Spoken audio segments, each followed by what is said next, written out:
Good morning. Good morning, you guys. It's time for your morning motivation. Sorry for coming on just a little bit late, but had to get the workout in. Got to remember, man, you only get one body, and it's up to you to take care of it. You got to think about it.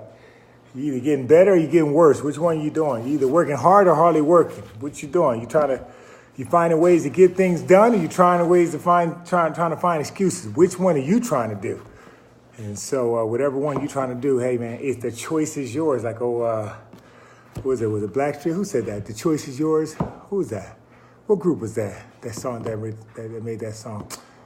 Oh, man, Tribe Called Quest. Yes, the choice is yours. So you can get with this, you can get with that. You can get healthy or you can get unhealthy. You can drink you some water today or you can drink you some soda today. You can walk and get some exercise in a day, or you can sit around and watch everybody exercise. You can complain today or you can find a way to make things happen. You can either watch things happen or you can make things happen. You can let things happen or you can initiate things happen. It's up to you, man. The choice is yours. The choice is yours. So again, good morning, everybody. Again, I'm Donovin Darius, your morning motivator, here this morning with a continuation of a message we started yesterday. Yesterday, we started talking about as we're approaching our Father's Day celebration next Saturday. If you have not signed up, please do me a favor. Spread the word, share this message, share the page, share the graphics, share the website, DonovanDariusFoundation.com, whatever it is. Again, people always say, man, I was at the gym yesterday, and a guy was just sitting there, and it was kind of an older gentleman. He said, man, with the way things are going now, he said, what's going on in your life? I'm glad you asked. I said, for me, I'm just focusing on one thing. At the end of the day, we can only focus on one thing. You can't focus on two things at the same time. He said, with everything, then he was like, with everything going on in the news, I said, that is one perspective. I said, I guess the way that I look at it, really for me personally, I said, I'd rather create and make news versus watch news. You hear me? I'd rather create and make news instead of watching news. And so if I get up in the morning and I decide to listen to the radio, and I know that the radio is basically 75-80% kind of reporting that whatever bleeds leads, then I know that what I'm putting myself in that environment. That's a conscious decision on my own. But if I get up and I say, you know what, instead of me watching news, I'm going to make news or create the news, then that gives me drive. That gives me control. That says, Donovan, what creativity, what empowerment, what ideals, what do you have? Who can you help today? How can you help them move things forward? Even if you're at your job, what can you do today? See, the power is in your hand. The control is in your hands. You can only focus on one thing. And then the great thing about focus is everybody you ever have a magnifying glass in a hot summer day and you shine that magnifying glass over top of some grass or a piece of paper. And even though the sun has always been there and the sun has never burned up that grass, but when you put that magnifying glass over top of that grass or that paper, the intensity of the focus pulls on that heat and lights that paper on fire. So is the same thing for you. What are you focusing on today? What are you really focusing on today? Because whatever you're focusing on, if you're focusing on how things are not going right in your life, you're going to, just like that magnifying glass, you're going to intensify that heat and you're going to burn it up and it's going to be a blaze. Okay, but if you're focusing on your goals, if you're focused on saying, you know what, man, I want to empower somebody today. I want to help somebody today. I want to be intentional with being a productive person today, with helping somebody, with empowering somebody, with encouraging somebody. If you focus on that, and it can come in any way. It can come by opening the door for somebody. It come from getting somebody coffee. Yeah, it can come by saying thank you to somebody. It can come by just giving a compliment to somebody. It can come by just making a random call saying, I was just thinking about you today. It can come by you texting a message saying, you know what, thank you for this, thank you for that. I know I haven't said much in a while, we haven't talked in a while, but I was thinking about you today. See, you can make a conscious decision today to put the magnifying glass on the very power of your ability to reach out to somebody and to help them and to make them smile. So my encouragement to you today is put that magnifying glass and focus today on making somebody smile. Bring a smile to somebody's face. Help somebody laugh today. Tell a joke, but it got to be funny though. You understand? Don't just be telling any joke. Tell a joke and it got to be funny, all right? So make somebody laugh today. That is your focus today. That is your focus today. Don't turn on the news that's talking about Trump. Don't turn on the news that's talking about this, talking about that. Don't do that. Create your news today. Create it.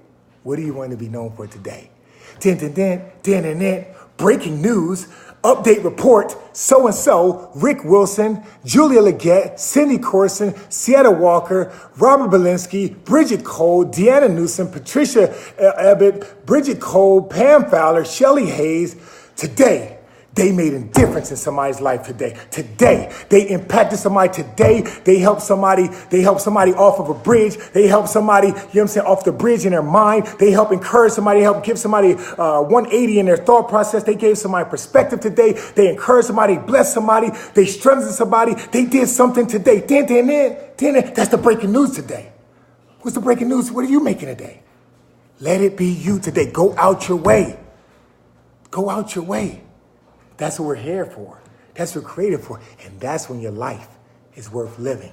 I heard somebody say, man, I had a friend of mine who used to go through depression, and she was like, you know what, man, no matter what she did, it just seemed like that spirit of heaviness was over her. You know, no matter what she did. And I remember, and I share with you guys too, man, I had went through experience as well when I went through depression as well. And it could be heavy, and you're trying to figure out, well, what in the world did I do? How can I shake this thing off? What is this? And when I was talking to my friend, she said, you know what? She used to go through that period of time, and man, it was like nothing that she found like that she can do. But then all of a sudden, she actually took a moment, she found and discovered a path. She said, you know what? I like helping disadvantaged people. She said, I like helping disabled people. So what she did, even while she was still feeling depressed, she went and started serving at the local Salvation Army, where they used to have a program for disabled individuals. And she said it was nothing more fulfilling than when she saw the smile on somebody that felt like they were so helpless, for somebody that felt like they were in a wall. So what she in essence she did is she found herself when she lost herself in the service of other people. She found herself only when she lost herself in the service of other people. You see, I think there's somebody that's listening to this message today that's been looking at their situation. And if you wrote down on a piece of paper the top 10 things that's occupying your mind, I can guarantee you that 6 or 7 or very much 8 of them are the things that's going wrong today. And a lot of times the things that's going wrong, it has to do with how it's just impacting you. Not seeing that it could be somebody else, but you're really thinking about it, how it's impacting you. Maybe my kids is acting up and man, it's stressing me out. You know what I mean? So on that list, you got 7, 8 people, 7, 8 things that's impacting you. But just like my friend, she found herself when she lost herself in the service of other people. For me, that's what happened to me as well. When I stopped thinking just about me, and it wasn't like I'm saying I'm not taking care of myself. That's not what I'm saying. What I am saying is that I found a bigger passion, bigger goal than just the current feeling, emotional state that I was in. And I said, I'm going to put my effort into something in someone else. And I'm going to make them smile. And in making them smile, it was something that it took off some layers. I think about it like an onion. I think about it like a metamorphosis or something. It was like I grew out of that basic encasement of depression as I was reaching out, not just for Donovan, but in the effort of helping someone else. So I don't know what that is for you, or whatever it is for you. Again, she lost herself when she found herself in the service of other people. I know I'm talking to somebody. Okay. And so again, I appreciate you guys coming on this morning. I want to get right into this. Again, it's a continuation of the message that we were talking about yesterday. Again, next Saturday, June 9th, I'm having my Father's Day Celebration Expo. Okay. We have a lot of families already signed up. We have a lot of volunteers. It's going to be a wonderful, wonderful event. And again, as I said, leading up to that event, I wanted to keep coming on every day, and I wanted to share something about parenting.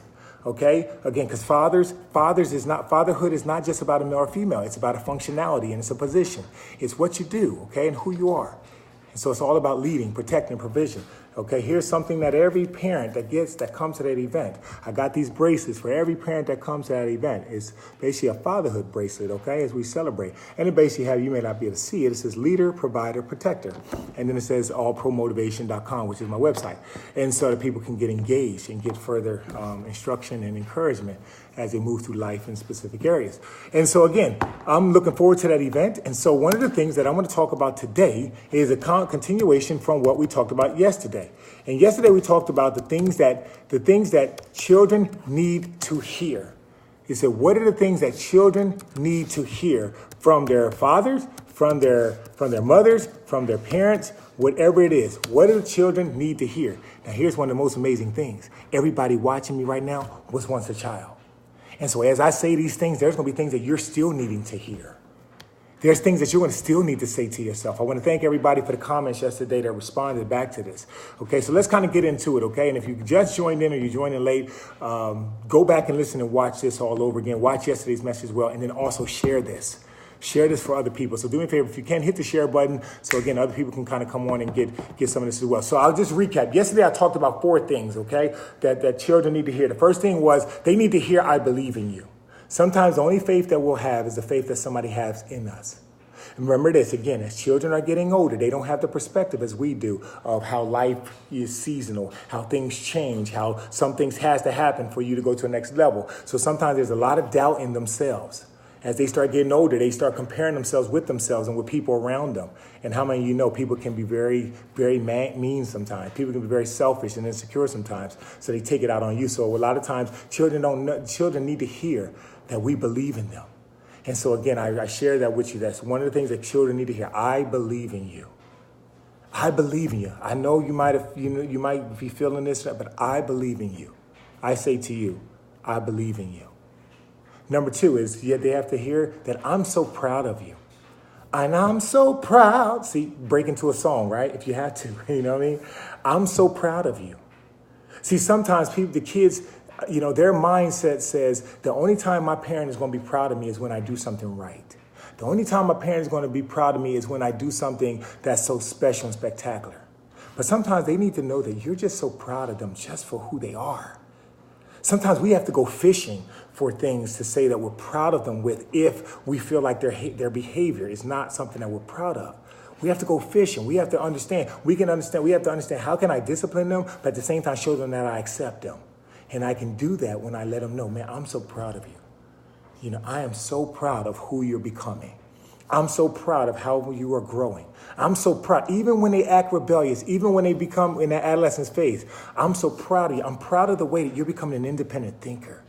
I'm so proud of the way that you're not just taking things for what it is, but you're actually starting to really reason out, what's the best thing for me? I'm proud of you for that. Whatever it is, find things to decide to let them know that you're proud of them. If you have to, write a list down. These things I'm saying, listen, if you don't come to these things later on with like a pad and paper, then you hurt yourself, you know what I'm saying? You limiting yourself because you can't remember everything. Okay? That's why, again, in my life as a life strategist, it's all about strategy. It's all about game plan. It's all about steps. It's all about observing what is the issue and how do we solve it? What is the steps we need to take, to get this thing turned around? And so, again, the next thing they got to hear is, I'm so proud. The next thing they got to hear is, you're so amazing. When's the last time you said that to your children? When's the last time you said that to your kids? When's the last time you said it to yourself? You looked in the mirror and said, you know what? You are so amazing. But here's what happened when people say that. The first thing they start to think about is why they're not amazing. Or they think about how they missed it. That is a natural condition, a natural thing that happens because we are imperfect individuals. But I'm here to tell you that you have to sometimes do more talking to yourself than listening to yourself. And you look at yourself in the mirror and you tell your kids, okay, whether you look at yourself in the mirror and you tell yourself, or you're looking at your kid and say, listen, you are so amazing. Think about it. Just go with me right now doing memory lane. Think about the 3 to 5 things that could have took you out. Think about the relationships that could have destroyed you. Think about the let go, the disappointment, the discouragement, the abandonment, the rejection that could have put you in, that could have put you in the hospital somewhere, that could have caused you to make a decision to be, to be in jail, to be 6 feet deep, to lose your mind, to lose your job, to lose your character. Think about that. But you made a decision not to allow your feelings to control your life, but the act of your will. You are so amazing. Not everybody has done that. Not everybody can do that. Not everybody can bounce back the way you bounce back. And see, our kids need to hear that. You're so amazing. You are so amazing. You see, sometimes we define things based off of the current status of it instead of understanding the very potential of it. You think about it, when that seed gets planted into the ground, That seed, where there's an apple seed, apple seed inside of that seed is a whole apple tree inside of that little seed. But if I only acknowledge the seed, and if I only acknowledge the seed, once it starts to sprout, once it starts to grow, once it produces 10, 15, 20 apples, then I've done that seed a disservice. Because inside of everything is the greatness of itself. And it takes the nurturing, it takes the pruning, it takes the watering, it takes the sun, it takes the S-U-N, it takes the S-O-N. It takes the constant fertilization, the cultivation for that thing to come to pass. And one of the ways we can help bring it to pass is by letting it know you are so amazing. You are so amazing for who you are. You're so amazing for who you will become. You're so amazing for who you were. You are so amazing. Our children need to hear that. And the fourth thing that I talked about yesterday that children need to hear is that I'm sorry. That is basically an acknowledgement of our humility, an acknowledgement that we don't get it right, our acknowledgement that we're human. And by doing this, here's what children do. Here's what it does to children. Here's the power of it. It shows them that it's okay to make mistakes. It shows them that it shows them and encourages them to let them know that they're a work in progress. And it's okay to develop. You see, if we never say sorry, if we never acknowledge, then what we're basically saying is that we haven't forgiven ourselves. See, to be able to forgive someone, okay, the ability to forgive someone, the ability to be forgiven has everything to do with us being able to recognize that, you know what, we missed it. We missed the mark of perfection. And because we missed the mark of perfection, the best thing we can do sometime is to let our children know that we're sorry. I'm going to read you guys something that the other day I sent an article to my daughters the other day, and it was basically talking about the power of a father in the life of their children, especially as I mentioned, as I'm gearing up for this camp. I said, you know what? Let me send them this message the other day, and let them read this article. And so the article was talking, and I said, you know what? I would love to get your opinion after you're done. I'm trying to see if I can find it on here because it was really good. And I asked them, I said, do me a favor, read the article, and then let me know what your thoughts are about it. That's another great way with children, okay? Have them read something and then give you their feedback, okay? Instead of you just telling them the facts of what you want them to say, ask them to read something and then just say, you know what, give me your feedback on it. Let them know. I'm not sure if it's right or wrong. I don't know. What is your opinion of it? And the very fact of what they told me was amazing. I'm gonna have to report that on another one. I was trying to find it on here. For some reason, I can't find it. But nevertheless, I was asking my daughter, inside the article, it was talking about some of the things that fathers can do. And out of the article, she had mentioned two things that she felt was very, very powerful. She said, number one thing that really helped a father and their children, and the girls especially, is said when the father continuously gives them positive encouragement, and it really acknowledges who they are in their life, their identity. She said, Dad, that was so powerful. The fact that as long as I can remember, you always told me that I could be. You always encouraged me. You always told me how beautiful I was. You always told me, despite when I fell down, you was there to pick me up. Despite what I thought about myself, Dad, I can always remember that. And so that was just confirmation as we lead into this Father's Day that, hey, a father helps provide the identity for the children. And then the second thing that she said, the second thing the article talked about and that she reaffirmed, she said the second most important thing that I read about the article is when it said how the father treats her mother has a direct impact on how the young girl sees herself. And she said, Dad, and then we actually talked about it too. She said because the mom you're going to always unconditionally love. That means that in a child's mind, like there's nothing almost that their mom can do wrong because they came from their mom, which makes sense. Okay.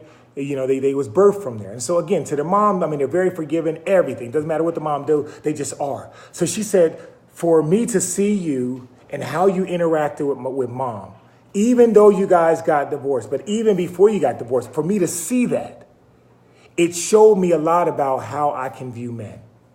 it showed me that even when y'all was going through the tough times in your life, your tough times, how you treated mom, what you said, what you didn't say, how you moved, all those things played a part, played a tremendous part into how I view myself. You see, for a child, they had no say into their mom or their father. And so therefore they're looking at, if you love me, then you love this person. You have to love this person too. How can you love this person and you say not love this person and say you love me? Because I came from them. And so I say this to no matter where you find yourself in your relationship, whether you're married or divorced, whatever it may be, okay, your children are always looking at how you treat their parents. How do you treat them? Because how you treat them is basically an extension of how they believe that they can be treated. If the mother or whatever, the father, whatever it may be in any divorce situation or separated, if you guys are at odds and you find yourself keep complaining, you find yourself finding fault and then coming down hard and all this stuff, then what they're going to think about themselves is that, wow, when I make a mistake, if I don't do exactly what they want me to do when they want me to do it, are they going to take their love away from me? Are they going to treat me like I'm a stepchild? Are they going to walk away from me? Are they going to be telling their friends and complain about their friends about all the bad things I'm doing? See, this is the message that's non-verbally being said. This is the message that they're hearing. When we get a chance, when we don't treat their parents right, we don't treat their mom right, despite the fact that the decision of the adults. And so again, I just want to give you guys a feedback of, what my daughter said. This is real life, man. This is real life. This is real talk. And so again, at the end of the day, we got to make sure we're treating the our parents, the parents of our children right. So that goes for the fathers, and that also goes for the moms. Don't badmouth your dad. Don't put that negativity on them, because when you're layering it on them, okay, you're layering it on your children, because the children don't have the perspective you have. But what they hear is that person is a bad person. That person can do bad things and have done bad things. And that person may be going through a season of their life. But don't throw them away. Don't discard them. Because the children, what they're doing is they're receiving this as, what? If and when I go through something tough, they start questioning, are you going to throw me away? Yeah, you may say, oh, baby, you're my baby. I'll never throw you away. But isn't that the same thing you said to their dad? Isn't that the same thing you said to their mom at one time? I'll never leave you. I'll always be there. To death do we part. Ain't that the same thing you said? But now the children see another side. They hear another side when that parent is not around. And they start thinking, wow, if you're going to do that to them, you may do that to me. And so again, that's another thing. So again, the fourth thing that, as I said, children need to hear is that I'm sorry. They need to hear you say, man, I'm sorry. I messed up. It's not about your intention. Listen to me very clearly. It's not about, I didn't intend to do that. I didn't mean to that. That doesn't matter. I want you to look at your children's heart from the standpoint of, did your actions, whether intentional or intentional, did they hurt their heart? And if they did, I want you to be man enough and woman enough and bold enough, because this is a secret, but this is the key that most people are not willing to do. I need you to apologize to them and say, I did that. I need you to say, I did that. I remember I had to do that with my daughters, man. I remember before me and their mom got divorced that we were going through a really stressful time. And I just couldn't understand, because I love relationship, I love family, I love this, that, and the other. And when things wasn't right, it was tough. And during that time, it was very tough on the kids too. And I remember that, they started pulling away and they started disrespecting and disregarding. And it was just a really toxic situation. And I remember one day I just got so upset about it. I just couldn't take it. And I took it out on one of my daughters. You know what I mean? And I started, yelling at her. And it was just really frustration. It was really frustration. And, and if I had it over again, I wouldn't have done that, But again, I was human. And I went through the frustration at that moment. And so I'll never forget, at that time, and she got scared. Because she ain't never see dad. She didn't see the dad that was on the field, against the opponent. But at that moment, it seemed like that energy that was around was the opponent. And so she experienced what that type of mentality was when I'm defending something. Typically, I was always defending their heart. I was defending them. I was defending our family unit. I was defending the team, the goal line, all that stuff. So she didn't never see me experience it. She never experienced it when she was the opposition, or at least perceived to be the opposition. What she did that day, and it wasn't nice. And she was hurt. And so I remember we worked through that, and that was in 2010. 2010 that happened. And so this was a few years later, about 4 years, 3 or 4 years later, as my children, I continue to try to love their heart. I continue to try to win their heart. I continue to grow as a husband, as a father that's not 100% present in their life in terms of physically. And so one of the things that I did is I started to, I read this book, and it was called, it was the 5 love languages for teenagers, okay? There's different ones. You may have heard of it. The 5 love languages, which are in adults, and there's the 5 love languages for teenagers, and there's also the 5 love languages for children. And so the 5 love languages for teenagers, there were some things in it, and they stuck out to me. And what it was talking about was it said, you know what? Why don't you go, in essence, go fishing? Go fishing. And that just means that go searching for the things that you think that you may have done and or said in their life or in their heart that could be attributed to where you're at now. Now, granted, a lot of times we wear masks, right? So that means you can be dealing with somebody and they don't say nothing about what's still holding them back, what they're still holding on to from 3-5 years ago. And so I thought about it. I said, wait a minute, that issue came up. I said, I wonder if even though we got through all that and, we haven't talked about it or, we have talked about it and we feel like we got everything cleared out. I said, I'm going to still go fishing again. And so out of nowhere, I sent my daughter a text and I said, babe, hey, give me a call because I want to talk to you about something that's on my heart. Okay. And when she did, I just started the conversation and just basically said, hey, babe, I was just sitting around thinking, you know how much I love you. And I was just thinking about our life and, and again, same thing I'm saying. I was like, and I'm sorry. I'm sorry I missed it as a dad, and I said, I'm sorry that even in my best intention, baby, I didn't get it all right.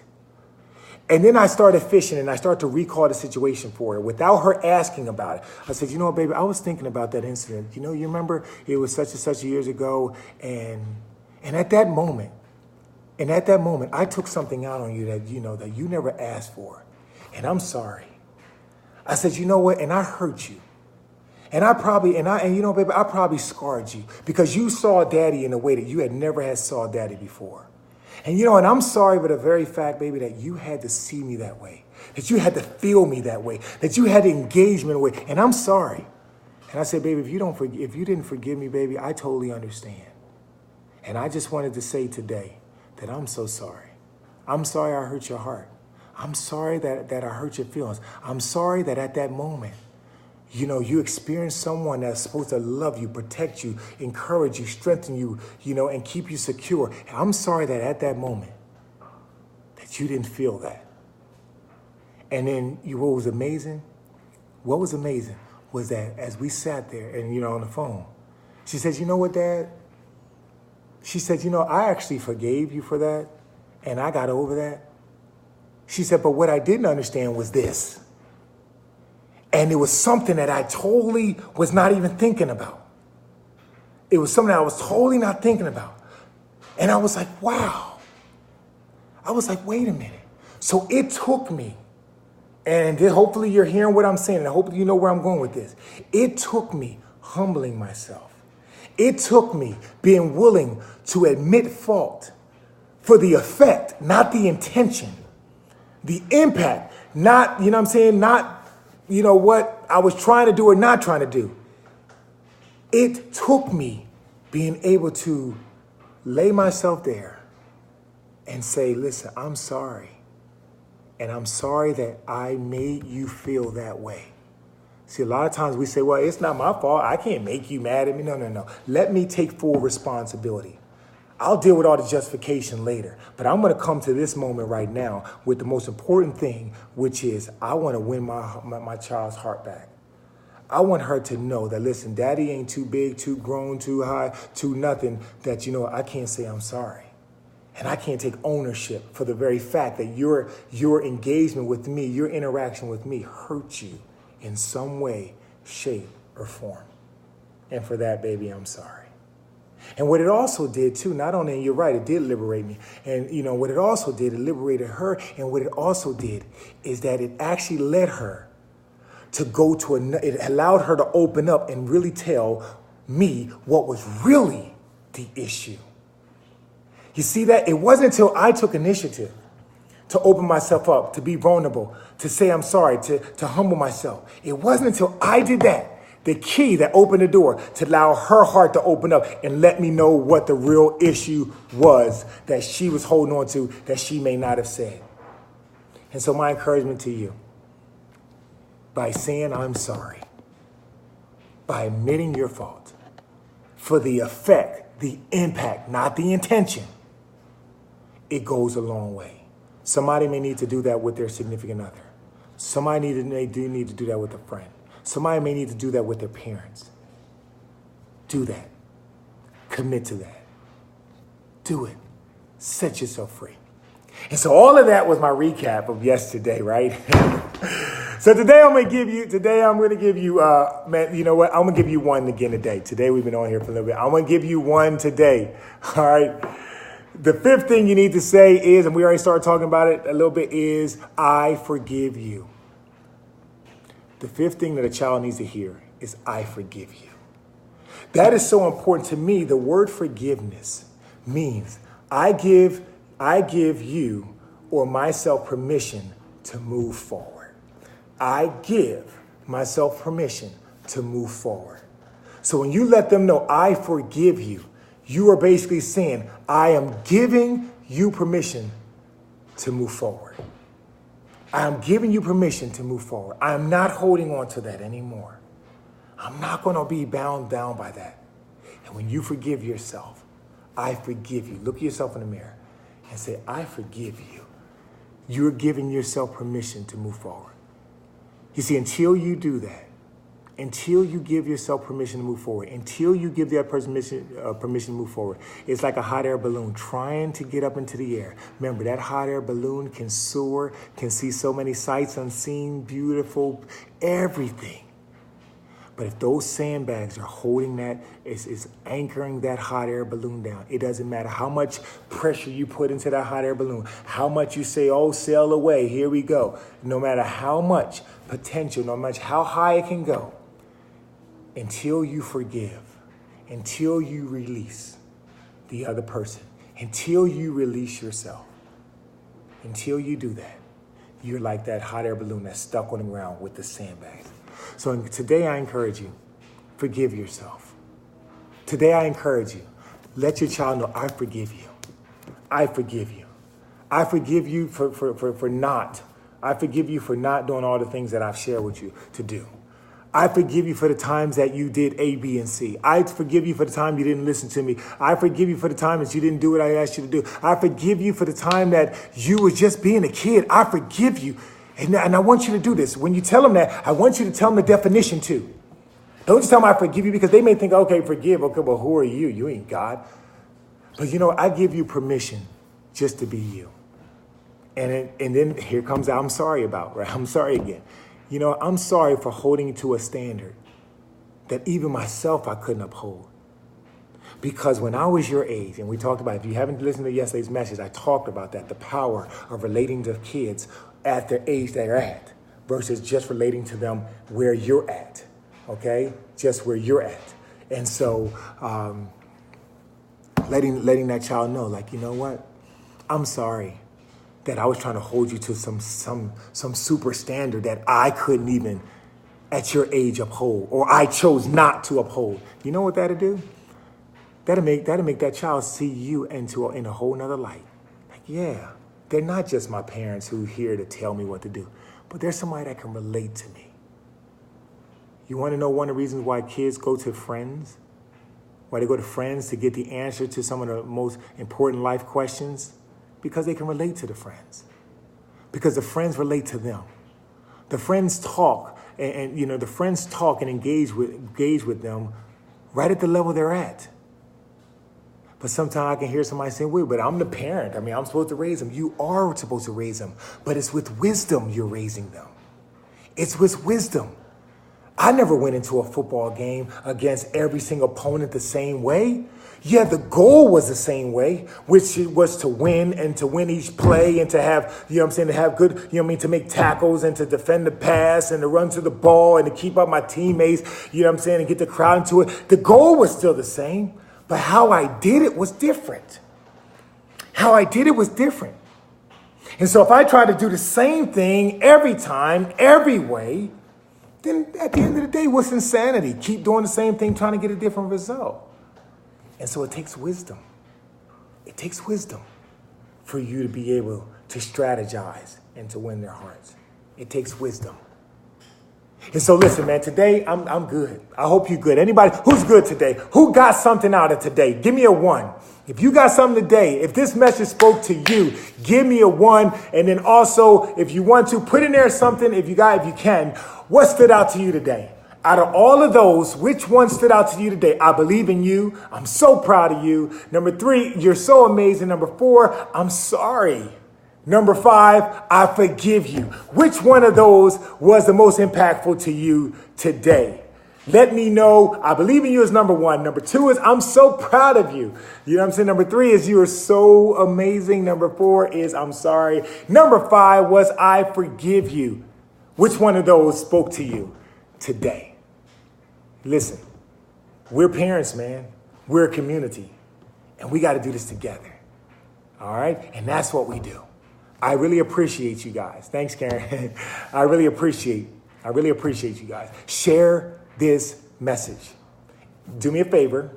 Here's my accountability now. Type a 2 if you're going to share this message. Hey, I'm calling you out. If you're going to share this message, type a 2. If you already shared the message, type a 3. Bam.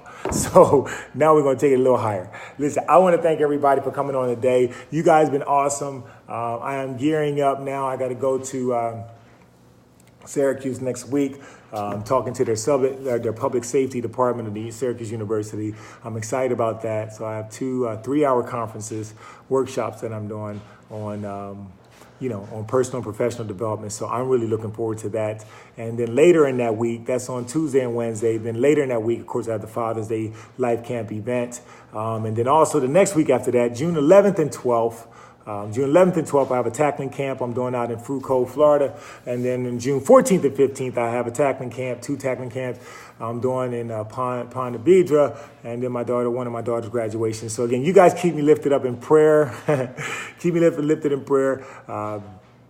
Because definitely I need it. My strength is in the Lord. When I'm weak, yet am I strong. I cast all my cares upon the Lord because he cares for me. He said it is his pleasure to give me the kingdom and everything that I need. He says no good thing will he ever withhold from me. He says I am his masterpiece. He said, and I'm more than a conqueror. He said in all things I'm an overcomer and I'm more than a conqueror. And even though I go through tribulations in this world, he says, be of good cheer, Donovan, for I have overcome the world. He says, when you ask, Donovan, when you ask, you're going to receive it. When you seek it, you're going to find it. And if you knock, bam, it's going to be open unto you. And so again, my encouragement to you as you walk through life with the mindset that aids you. Walk through life with the mindset of the manufacturer. Walk through life with the confidence that you are who God says you are. You are the design masterpiece that God calls you to be. Walk in it and take these messages to heart. My encouragement to you this day, you guys have an awesome, wonderful day. Time to get to work some more, okay? And you may see me catch some fish during my downtime. That's my breakaway. And so I appreciate you guys. You guys have an awesome, wonderful day. I appreciate you guys, man. Definitely share this message. Thank you for the 3s. I saw the 3s, man. Yep, saw the 2, saw the 3. You know what I mean? Y'all holler back. Peace out. Have a great day.